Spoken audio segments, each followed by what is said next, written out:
एक बार की बात है, भीमा नाम का एक पहलवान पहलवानगढ़ गांव में रहता था। वो बड़ा ही शक्तिशाली, लंबी काठी और लड़ाकू किस्म का व्यक्ति था, जिसे देखकर गांव के सभी लोग डरा करते थे और वो गांव के सभी लोगों को परेशान किया करता और उनसे हफ्ता लिया करता था। उससे कुश्ती लड़ने दूर दूर से लोग आया करते थे, पर हर बार की तरह वो सबको हरा देता था। इसी वजह से उसमें और ज्यादा घमंड आ गया था। मेरा नाम है भीमा, जो मुझसे टकराएगा उसका बना दूंगा कीमा। मुझे आज तक कोई हराने वाला पैदा नहीं हुआ। मैं हूँ इस गांव का बाहुबली पहलवान।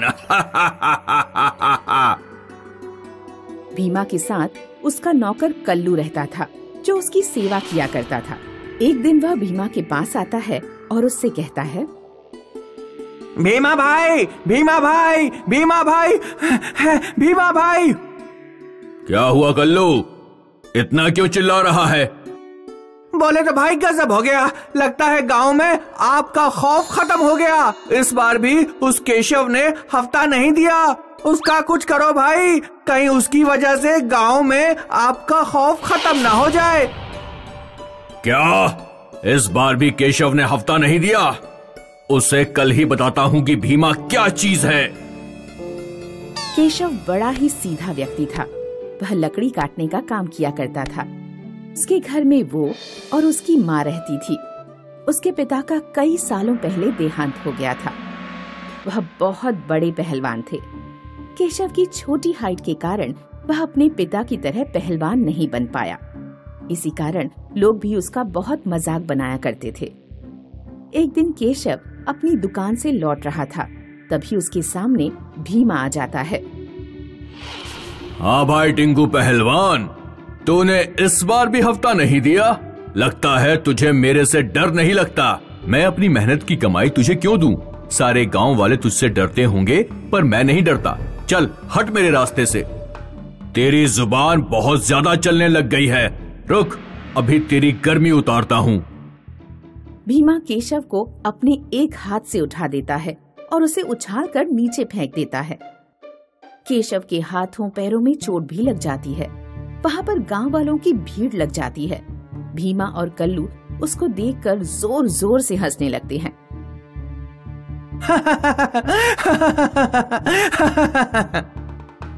तू मेरा इतना अपमान क्यों करता है? तुझे मैं एक दिन देख लूंगा, इसका बदला मैं जरूर लूंगा। अच्छा, इतनी हिम्मत है तेरे में? चल। अच्छा, 2 दिन बाद तेरे और मेरे बीच में कुश्ती का मुकाबला होगा।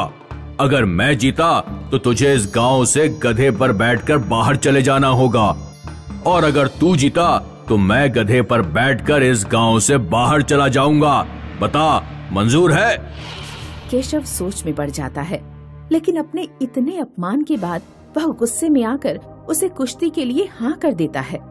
फिर भीमा और केशव अपने अपने घर लौट जाते हैं।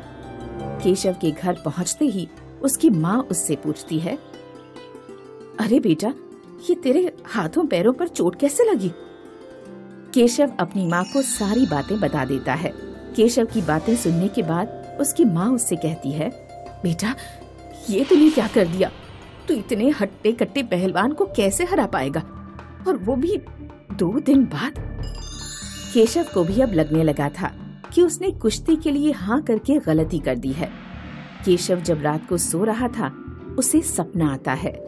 सपने में उसके पिता उससे कह रहे थे, बेटा, तू चिंता मत कर, मैं तेरी उस पहलवान को हराने में मदद करूंगा। तू कुश्ती के मुकाबले वाले दिन इस लंगोट को पहन कर जाना। ये कोई आम लंगोट नहीं है, ये एक जादुई लंगोट है, जिसे पहनने के बाद तू बहुत शक्तिशाली हो जाएगा। जैसे ही केशव सपने में उस लंगोट को पकड़ता है, उसकी आंख खुल जाती है। उठते ही वो अपने मन में कहता है, अरे, ये तो एक सपना था, ऐसा कुछ नहीं है। लेकिन जैसे ही वो अपनी नजरें घुमाता है, उसे अपने बराबर में वही जादुई लंगोट दिखती है जो उसके पिता ने उसे सपने में दी थी। उसे देखकर वो बहुत खुश हो जाता है। वो लंगोट को पहन कर देखता है। उसे पहनने के बाद उसे अपने आप में अलग सी शक्ति महसूस होती है। तभी वह एक डंडा उठाता है और अपने आप पर जोर जोर से मारता है, लेकिन उस पर कोई असर नहीं होता। ये देखकर वो बहुत खुश हो जाता है और अपने मन में कहता है, ये तो सही में एक जादुई लंगोट है भीमा।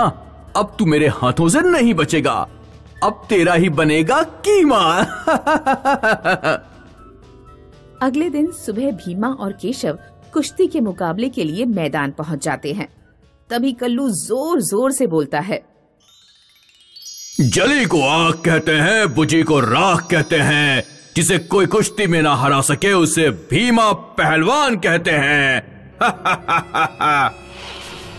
फिर कुश्ती का मुकाबला शुरू होने से पहले भीमा केशव को गुस्से में कहता है, मेरा नाम है भीमा, जो मुझसे टकराएगा उसका बना दूंगा कीमा। मैं हूँ इस गांव का बाहुबली पहलवान, और टिंगू तुझे तो मैं अपने एक हाथ से पटक पटक कर हरा दूंगा। लोग भी अब सोचने लगे थे कि भीमा के हाथों से आज केशव गया, लेकिन किसी को क्या पता था कि क्या होने वाला है। तभी उन दोनों के बीच मुकाबला शुरू हो जाता है। भीमा केशव को पकड़कर उठाने लगता है, लेकिन वो उठा नहीं पाता। वह अपनी पूरी जान झोंक देता है, लेकिन फिर भी उसे नहीं उठा पाता। सारे लोग चौंक गए थे कि केशव में इतनी ताकत कहां से आ गई। भीमा को कुछ भी समझ नहीं आ रहा था कि केशव में इतनी ताकत कहां से आ गई। इतने में कि वह कुछ समझ पाता, उससे पहले ही केशव भीमा को पकड़कर कभी इधर फेंकता तो कभी उधर। बस फिर क्या, केशव भीमा को हरा देता है और शर्त के मुताबिक गांव वाले भीमा को गधे पर बैठाकर गांव से बाहर निकाल देते हैं।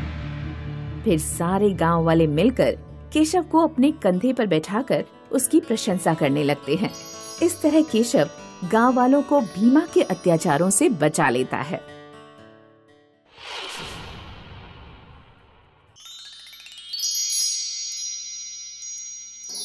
बीसलपुर नाम का एक गांव था, जहां मिलन अपनी माँ और बड़े भाई के साथ रहता था। माँ, आज क्या बना रही हो? बहुत भूख लगी है। आज मैं मीठे पुए बना रही हूँ, खाओगे तो उंगलियाँ चाटते रह जाओगे। पुए बनाने के बाद मिलन की माँ कंडे थोपने चली गई। मिलन सारे पुए चट कर गया।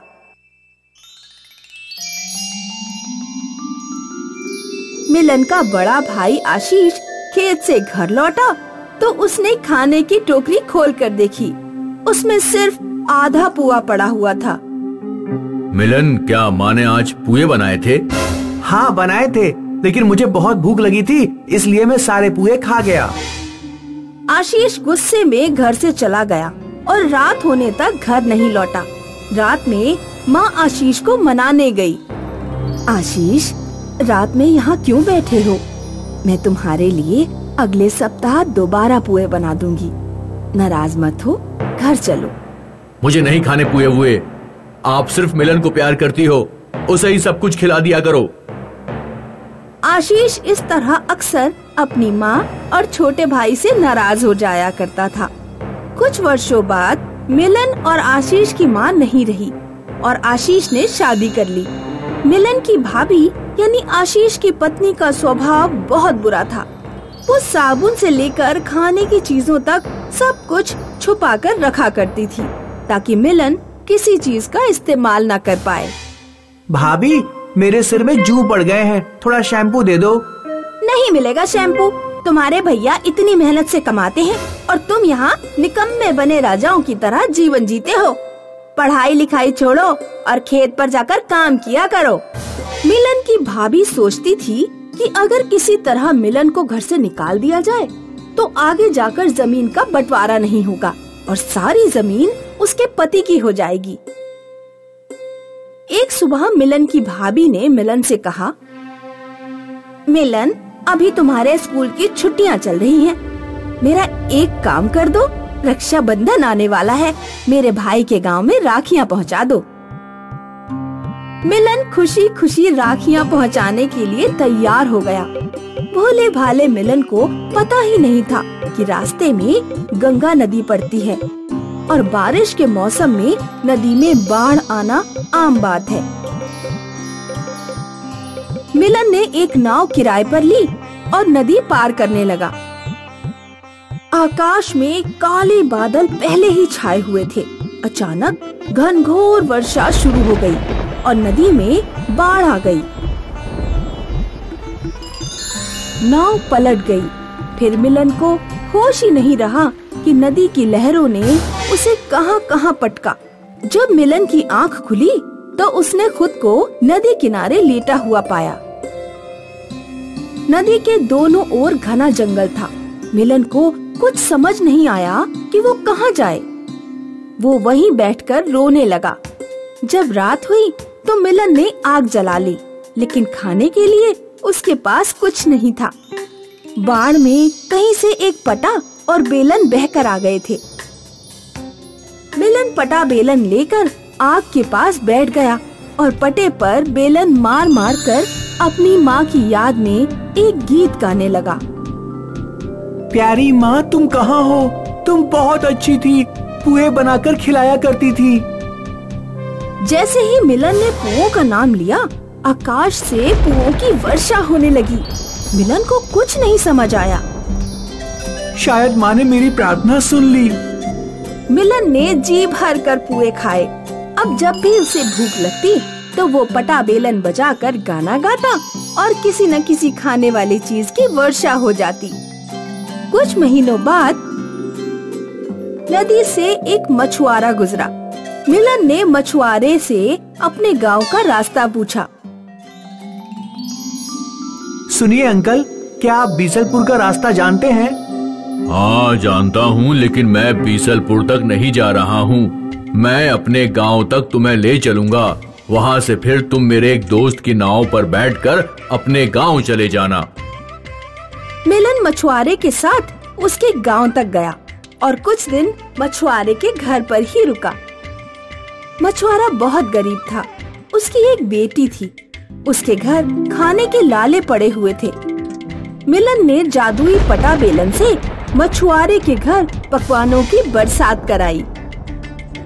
बेटे, अगर तुम मेरी बेटी से विवाह कर लो तो मैं तुम्हारा एहसान कभी नहीं भूलूंगा। मिलन ने मछुआरे की बेटी से शादी कर ली और कुछ दिनों बाद अपने घर लौट आया। मिलन की भाभी इतने महीनों बाद मिलन को जिंदा देखकर चौंक गई, लेकिन फिर रोने का नाटक करने लगी। देवर जी, भगवान का शुक्र है कि आप सही सलामत हैं। हमारे मन में तो न जाने कैसे कैसे ख्याल आ रहे थे। बहुत सुंदर देवरानी लेकर आए हो। भाभी, मैं तो भूखा मर गया होता। वो तो ये कहो कि माँ के आशीर्वाद से मुझे ये पटा बेलन मिल गया। बेलन को पटे पर मारते हुए जिस भी चीज का नाम लो उसकी बारिश होने लगती है। एक दिन जब मिलन अपनी पत्नी के साथ बाजार घूमने गया हुआ था तो भाभी ने जादुई पटा बेलन उठा लिया और अपने कमरे में ले गई। खैर, ये बेवकूफ मिलन अपने साथ एक चीज तो काम की लाया। इस पटा बेलन से मैं सोने के हार, साड़ियाँ और सोने के कुंडलों की बारिश कराऊंगी। भाभी पटा बेलन बजाने ही वाली थी कि तभी भाभी के कमरे में कहीं से एक सांप घुस आया। भाभी हार, साड़ियाँ और कुंडल भूलकर घबराहट में पटा बेलन बजा बजा कर सांप सांप चिल्लाने लगी। पूरे कमरों में सांपों की वर्षा हो गई और एक सांप ने भाभी के पैर में डस लिया और वो मारी गई।